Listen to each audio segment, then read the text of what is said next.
ديال الصهيون. دابا عندنا كلمه ديال الجبهه المغربيه لدعم فلسطين ومناهضه التطبيع.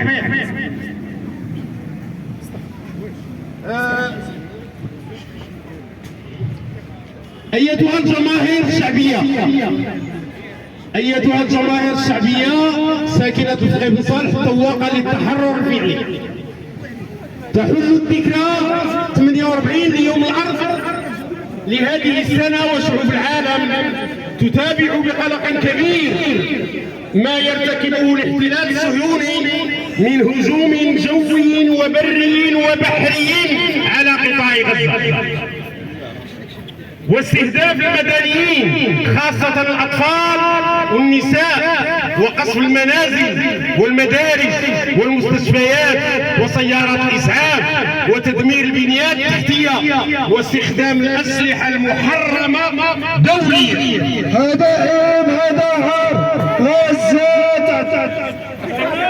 في خطر، في خطر. هذا عيب، هذا عار. هذا عيب، هذا عار. كذلك الاستمرار في فرض الحصار الكامل على القطاع ومنع دخول المساعدات الإنسانية، والزج بالسكان في دوامة غير مسبوقة من التجويع والتعطيش والتنكيل والحرمان من أبسط شروط العيش، مما يعتبر جرائم حرب وجرائم ضد الإنسانية وجرائم إبادة جماعية. أيتها الجماهير الشعبية، إننا في الجبهة المغربية لدعم فلسطين ومناهضة التطبيع بالفقيه بن صالح، ونحن نخلد ذكرى يوم الأرض، نستحضر ما أقدم عليه الكيان الغاصب في 30 مارس 1976، حيث قام بإغلاق منطقة شاسعة في الجليل الغربي واستخدامها لأغراض التدريبات العسكرية، وتم منع المزارعين الفلسطينيين من دخولها بعد تسييجها، وقررت الحكومة الصهيونية التخلص من أصحابها بهدم منازلهم وبوقف التصاريح بالدخول إلى هذه الأراضي. من الفتاحية من بن عمير، الفتاحية من غزال أبية، من غزال الفتاحية، بن عمير الفتاحية، غزال أبية، بن عمير الفتاحية، من غزال أبية. مما أثار غضب سكان المنطقة ونظموا مظاهرات شعبية، وكان يوم 30 مارس يوما تاريخيا عرف إضرابا شاملا نتجت عنه مواجهات مع قوات الاحتلال سقط خلالها شهداء و69 جريحا، واعتقال نحو 300 من أبناء قرى شخنين وعرابة ودير حنة. أيتها الجماهير الشعبية، تستمر القوى الاستعمارية الكبرى اليوم في تقديم الدعم للغزاة الصهاينة والتغطية السياسية الكاملة لجرائمهم. تستمر كذلك في تجاوز القوانين والأعراف والقرارات الدولية وحماية مجرمي الحرب الصهاينة من الملاحقة الدولية الواجبة، بل وقد صعدت قوى الاستعمار والهيمنة والعدوان دعمها للغزاة وعدوانها على شعب فلسطين وقواه الحية بفرض الحصار الجغرافي والسياسي وملاحقة حملات المقاطعة. هاد الناس راه تيضيقوا على الناس اللي تيقاطعوا المنتوجات والشركات، اللي تيضيقوا المدونين اليوتيوبرز اللي هما تيفضحوا الجرائم ديال الاباده اللي كاينه في غزه وفلسطين. فلسطين تقاوم، الأنظمة تساوم، الأنظمة تساوم، الأنظمة تساوم، الأنظمة تساوم. هناك ملاحقة حملات المقاطعة والدعم لنضال، يلاحقون الدعم لنضال الشعب الفلسطيني دفاعا عن حقوقه وقضياته. في إطار سعيها لتصفية القضية الفلسطينية نهائيا. لقد شكل يوم الأرض 30 مارس ذلك اليوم التاريخي نقطة تحول في النضال الفلسطيني، ونحن نحييه اليوم باعتباره يوما نضاليا يوحد الفلسطينيين والشعوب في جميع أنحاء العالم للتضامن مع فلسطين. فلسطين احنا معاك اليوم الدين. فلسطين احنا معاك اليوم الدين. احنا معاك اليوم الدين. احنا معاك اليوم الدين. احنا معاك اليوم الدين.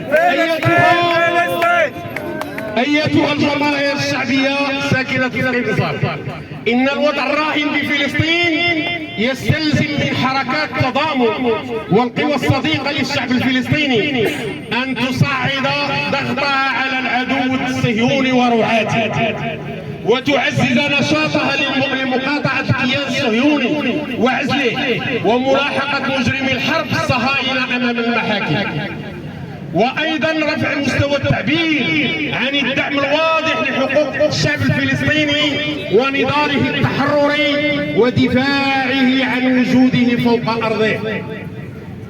أيتها الجماهير الشعبية التواقة للتحرر، لنجعل من هذا اليوم محطة تحشد فيها كل الحركات الشعبية والأحزاب السياسية، تحشد فيها كل الحركات الشعبية والأحزاب السياسية والنقابات العمالية والتجمعات من كل شعوب العالم قواها، ليكون يوما نضاليا عالميا جماهيريا من أجل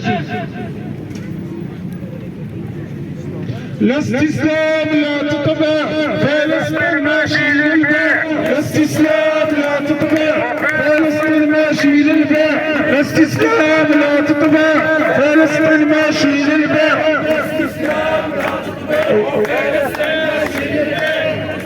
قلت من أجل وضع حد للعدوان والإبادة الجماعية التي يتعرض لها الشعب الفلسطيني على يد قوات الاحتلال الإسرائيلي، من أجل إنهاء الاحتلال ووقف مخطط التهجير الذي يشمل قتل الفلسطينيين وتدمير المدن والبنية التحتية الأساسية والتجويع والحرمان من السلع الأساسية والتهجير والسياسات الهادفة إلى دفع الفلسطينيين إلى مغادرة فلسطين، من أجل دعم حق الشعب الفلسطيني في المقاومة. وهنا نقف إجلالا لصمود المقاومة الباسلة للمقاومين بفلسطين وبقطاع غزة والداخل الفلسطيني. فلسطين تقاوم والأنظمة تساوم. فلسطين تقاوم والأنظمة تساوم. فلسطين تقاوم والأنظمة تساوم. فلسطين تقاوم والأنظمة تساوم. فلسطين تقاوم. لنجعله يوما تاريخيا كذلك من أجل ضمان دخول المساعدات الإنسانية وإنشاء الممرات الإنسانية، من أجل إطلاق سراح جميع المعتقلين السياسيين الفلسطينيين، من أجل إزالة القواعد الأمريكية من كافة أنحاء المنطقة. هكذا سيكون هذا اليوم حدثا عالميا من أجل الأرض والتضامن مع الشعب الفلسطيني. فلسطين أرضي حرة والصهيون يطلع برا. فلسطين أرضي حرة والصهيون يطلع برا. فلسطين أرضي حرة والصهيون يطلع برا. فلسطين أرضي حرة والصهيون يطلع برا. لهذا كله أيتها الجماهير الشعبية ساكنة في قطب صالح الأبية، فإن الدعوة ملحة إلى مواصلة التعبئة المستمرة من أجل فلسطين والعمل على إنتاج ونشر وتقاسم المواد الفنية والتواصلية لإدانة الإبادة الجماعية والتضامن مع الشعب الفلسطيني والعمل على المشاركة في المقاطعة والإجراءات لإدانة الشركات والحكومات التي تتواطأ مع دولة إسرائيل. المغرب وفلسطين شعب واحد مش شعبين، والمغرب وفلسطين شعب واحد مش شعبين، والمغرب وفلسطين شعب واحد مش شعبين، والمغرب وفلسطين شعب واحد مش شعبين. أيتها الجماهير الشعبية، إن الشعب الفلسطيني الحر متمسك بالدفاع عن أرضه ووجوده، ماض على عهد شهداء يوم الأرض الخالي والقافلة الطويلة من شهداء الشعب الفلسطيني الذين قضوا دفاعا عن الأرض والشعب والهوية. يا شهيد ارتاح ارتاح سنواصل الكفاح، ويا شهيد ارتاح ارتاح، ويا شهيد ارتاح ارتاح، ويا شهيد ارتاح ارتاح، ويا شهيد ارتاح ارتاح، يا شهيد. قلت والقافلة الطويلة من شهداء الشعب الفلسطيني الذين قضوا دفاعا عن الأرض والشعب والهوية، فالانتصار والحرية والاستقلال هي أهداف مسار النضال والكفاح الذي شقه الشعب الفلسطيني وهو ماض فيه. قولوا انتشار السلام، فلسطين عربية لا تفاوض لا استسلام، لا حلول إسلامية. قولوا انتشار السلام، فلسطين عربية لا تفاوض لا استسلام، لا حلول إسلامية.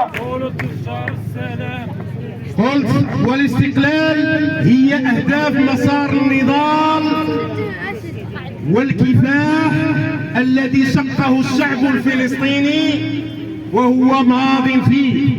عاش صمود الشعب الفلسطيني في ذكرى يوم الأرض الخالي. فلسطين يا هون جيش محمد سيعود، خيبر يا يهود جيش محمد سيعود. فلسطين أمانة والتطبيع خيانة، فلسطين أمانة والتطبيع خيانة، فلسطين أمانة، والتطبيع خيانة، فلسطين أمانة، والتطبيع خيانة. عاش صمود الشعب الفلسطيني في ذكرى يوم الأرض الخالي، الحرية والنصر لفلسطين وشعبها، الخزي والهزيمة للغزاة الصهاينة، ودمتم للقضية الفلسطينية أوفياء يا جماهير فخي بن صالح الأبية.